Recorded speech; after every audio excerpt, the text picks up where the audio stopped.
Ubisoft really dropped a heavy dose of reality on us as yesterday they completed an emergency investors call, and yeah, the news wasn't good. Unannounced games being canceled, Skull and Bones delayed again. Sheesh. And if you've been counting, that's 7 games canceled in the past 6 months, resulting in Ubisoft stock dropping by over 10% yesterday alone. What's going on, everybody? It's LtBuzzLitebeer, and welcome back to my YouTube channel. Now, fortunately for us, at least for the moment, the Division franchise doesn't look to be affected. Let's take a look at the basics of what was said and where Heartland, yeah, remember that game? Well, where could Heartland slot in with all this, because it is badly needed. You guys really crushed it with yesterday's video, and a huge thanks. Maybe it's this new unscripted format I'm trying to perfect. Anyways, if you happen to like what you see, maybe consider hitting that big, beautiful subscribe button for more intensive Division franchise coverage. And while you're at it, maybe also consider ringing the notifications bell and setting your alerts to all. Really important on that last bit, as without the receive all setting adjustment, YouTube will sporadically send you alerts, and we don't want that to happen. Lots of little details and theories to discuss today, so let's talk it all out.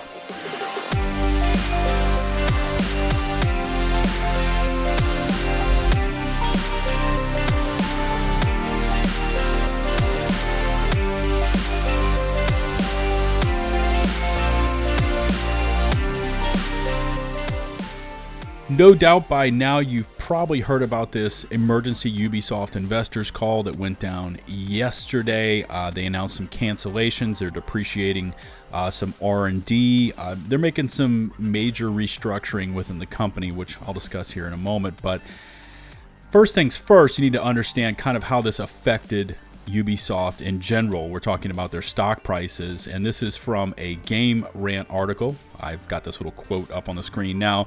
The news no doubt concerned investors as well as traders, as Ubisoft stock price on the Dow Jones took an initial 10.5% hit. That's pretty big, which then continued in its downturn to nearly 14% a few hours later.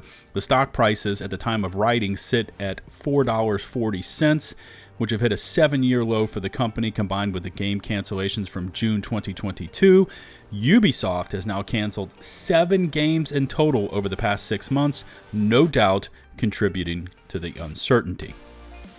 So I'm sure we could have a discussion on this. There would be very heated points on both sides of this, pro-Ubisoft, against Ubisoft.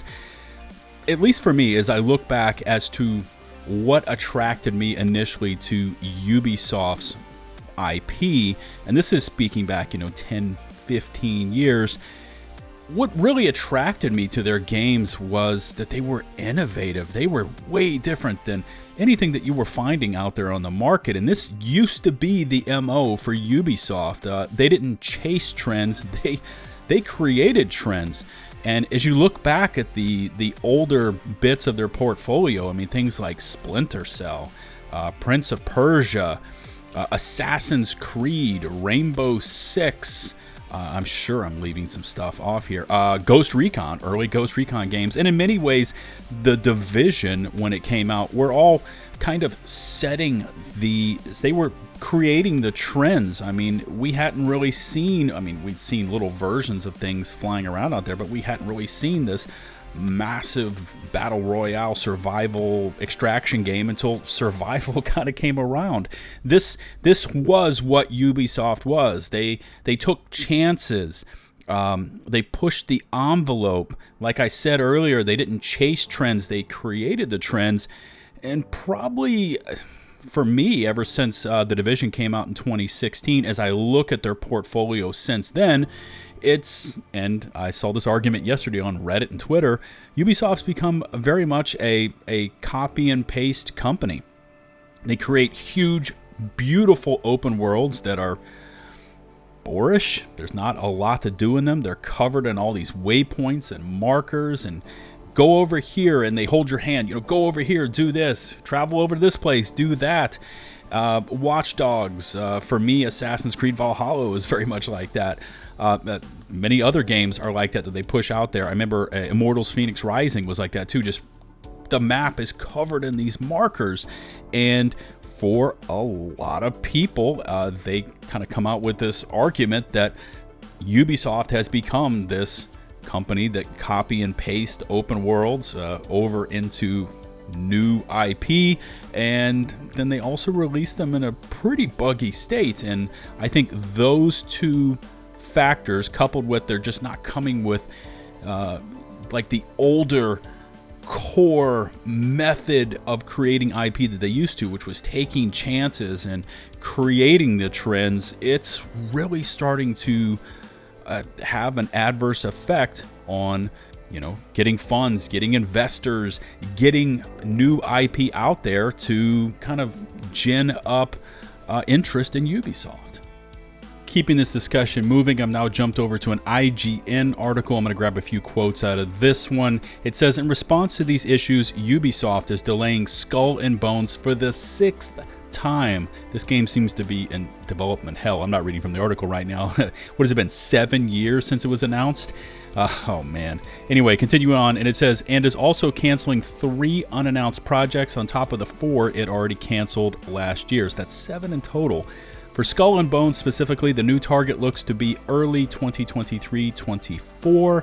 So for their fiscal year, I believe that starts in April. Assuming this means fiscal year, the soonest, well, yeah, here it is. We'll see Skull and Bones now will be April of 2023 and may be as late as December. I'm not going to get into Skull and Bones in this video. This seems to be a perpetually delayed game. I mean, we're looking back, I think it was 2017 they first kind of showed off Skull and Bones. So good God, that game is just taking its sweet time. And one more little splash here from the IGN article, quoting them, during an emergency investor call today, the news certainly worried some investors who questioned what Ubisoft had remaining in the tank with all these delays and cancellations. Very valid question. They were reassured that for next fiscal year, so this starts April of this year, the one that starts in April, there you go, Ubisoft has Avatar, Frontiers of Pandora, which was already delayed once, Assassin's Creed Mirage, revealed last September, and another premium unannounced game, including a large one, and Skull and Bones, if it doesn't get delayed for a 7th time before then. I'm just speaking off the cuff here. Other premium unannounced game, including a large one.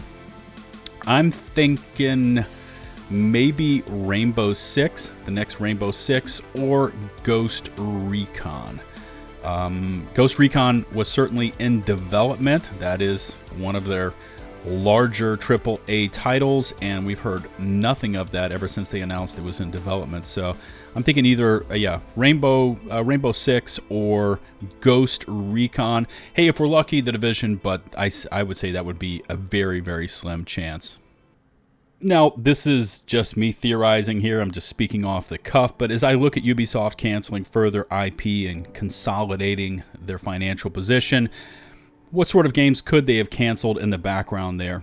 Once again, just my gut feeling, maybe something like an X Defiant, maybe something like Immortals Fenyx Rising 2.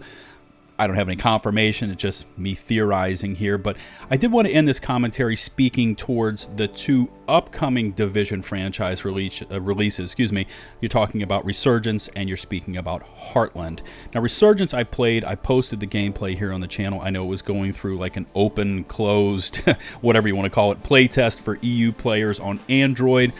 I mean, it follows along basically like it's a different version of the Division 1 and NYC. There's some interesting concepts like open world, or shared open world, like timed dark zone encounters. It does have apparently conflict, which I never got to, but that's 4v4 PvP, all on your mobile phone. And there's other things like even like a clan, almost like dojo building that you would see kind of like in Warframe. So I don't see that game coming out this year. If so, probably late 2023. I'm not speaking fiscal year, I'm speaking actual calendar year, because it still needs to be tested out on all the Apple products. They need to add in a lot of other phone variants, etc., etc. So that game's kind of in its fledgling, work to getting out there into the open. But the game that I want to speak to is Heartland. Heartland is nearing 2 years since it was first announced. Just think about that, 2 years. From what I've heard, behind the scenes, people that have spoken to me privately, the game has gone through some massive iteration changes. It has morphed and changed and adapted over these last 2 years into a completely different game from that original leaked footage that we saw on it so long ago. As far as information about this game, man, Red Storm is keeping this one tight-lipped, and we know that they unveiled just a little bit of it. You know, we got the basics of it from the UB Forward event. I think that was September, and then I believe it was in November. Maybe it was November. The game kind of received its rating for here in the States.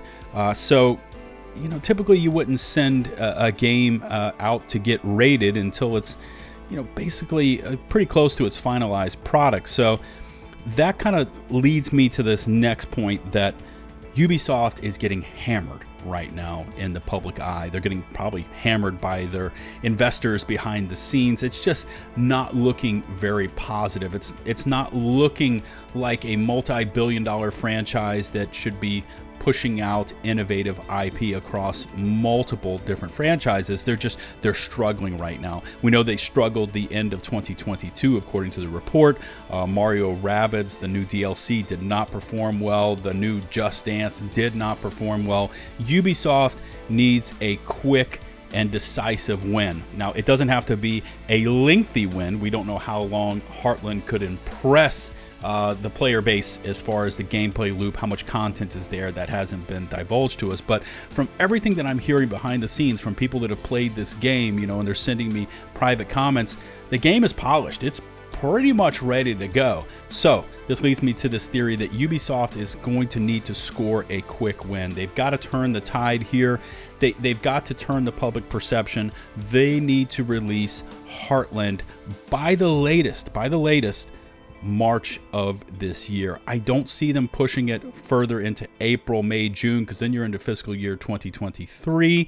That's a long time for a publisher to just basically be putting out games that are either underperforming or just not pushing out any IP at all. So taking a 30,000 foot view of the Division franchise, we know the Division 1 is still alive. You see me recording footage for it. There's still plenty of players over there. It is wild that game is still alive and kicking, but it's a great game, so people are still going back to it. We know the Division 2 is finishing up year 4, the beginning of this calendar year with Season 11. Descent game mode was probably pushed over to mid this year, so Division 2 is kind of fumbling. It's finding its way, but slowly it's kind of stumbling along. We know that Division Resurgence is not going to be ready anytime soon. It's still got to go through testing on all the Apple products and everything. So right now, it's all eyes are on Heartland.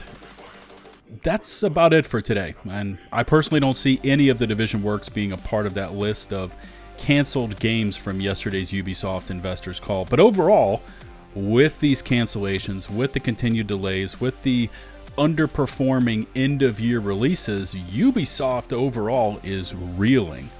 With the Division 2 pushing back the new game mode and just Season 11 and a few PvP-related changes to try to keep players engaged, both this franchise and more broadly, Ubisoft needs to get Heartland out there and live. But, you know, that's just my take on it all. And I always look forward to reading your feedback. Leave me a comment and I will do my best to respond.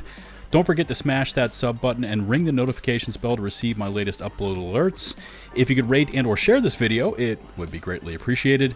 Remember, you can find and follow me over on Twitch, Twitter, and of course in my community Discord server, which by the way, supports an active and engaged community for both the OG Division game and number 2.